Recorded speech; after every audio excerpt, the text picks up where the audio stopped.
Salut tout le monde, c'est Raito, on se retrouve pour la review du chapitre 87 de Fairy Tail, la quête de 100 ans. Le chapitre était très sympa, on va en parler un petit peu. Bon, on a surtout du Wendy vs Aku et un petit peu du coup de Luxus, vraiment à la fin du chapitre. Et on a des trucs de fou, Luxus est en PLS, on va en parler. En tout cas, like la vidéo si jamais elle te plaît, abonne-toi si tu aimes Fairy Tail, cette chaîne est faite pour toi. Et dis-moi en commentaire ton avis sur le chapitre. On attaque la review, c'est parti. Et n'oubliez pas, je vous mets en description le lien pour le lire en français. En tout cas, on commence la review. Donc le combat entre Wendy et Aku est un combat sans être un combat. Tout simplement parce qu'on a Aku qui est tombé amoureux directement de Wendy. Oui, Aku est tombé amoureux de Wendy, en même temps c'est deux enfants. Et donc du coup il lui explique qu'il a vaincu deux des membres, mais qu'il les a pas réellement blessés, mais plutôt transformés en poupées. Et au final il a craqué et il est en train d'avouer ses sentiments et de déclarer ses sentiments à Wendy directement, alors que c'est un ennemi. Forcément Wendy est un petit peu gênée. D'ailleurs on a le retour de Aileen dans le chapitre qui fait plaisir.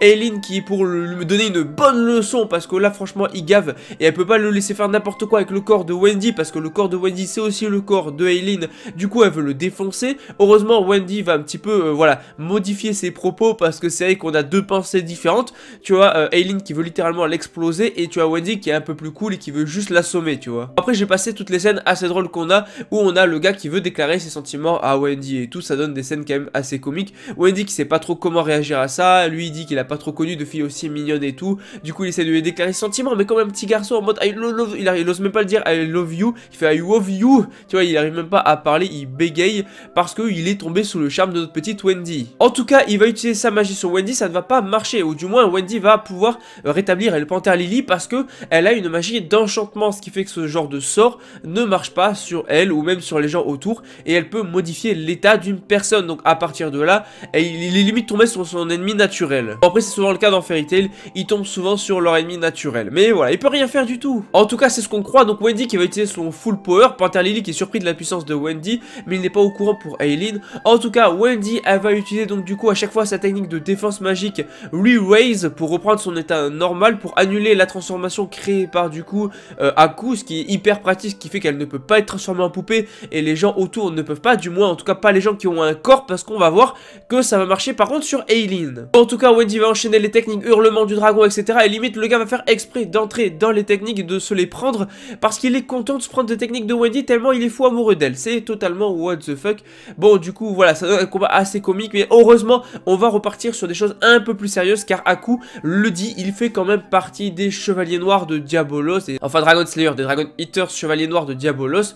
Donc il va enfin passer aux choses sérieuses et montrer pourquoi est-ce qu'il est le tigre blanc, parce qu'il est ultra rapide et ultra fort, beaucoup plus fort que ce qu'on a vu durant le début du combat, où à part se prendre des attaques de Wendy et ne pas pouvoir transformer Wendy en poupée, il va rien faire du tout. Donc en fait c'était une de ses magies, mais il est aussi super rapide. Mais là où c'est intéressant, c'est qu'il a été super rapide et il a pas transformé du coup Wendy parce qu'il ne peut pas, mais il a transformé Aileen parce qu'il a capté qu'il y avait quelqu'un à l'intérieur de Wendy, et que du coup voilà, il y avait un peu deux personnalités, il y avait deux personnes, il a capté le truc, du coup il a transformé directement Aileen en poupée. Et en fait Wendy ne peut pas la refaire devenir normale, pour la simple et bonne raison que du coup c'était un esprit et non un corps. Enfin c'est en anglais, du coup c'est ce que j'ai compris, mais je me dis qu'en vrai de vrai, si jamais Wendy avait réussi à lui faire reprendre son apparence normale sous forme de corps, ben ça serait l'occasion pour Aileen de récupérer son corps, en fait, tout simplement de récupérer un corps autre que celui de Wendy. Ça aurait été un très bon choix, parce que là si jamais elle arrive à faire en sorte que du coup la poupée, soit ça redevient un esprit, ça repart sur Wendy, soit tout simplement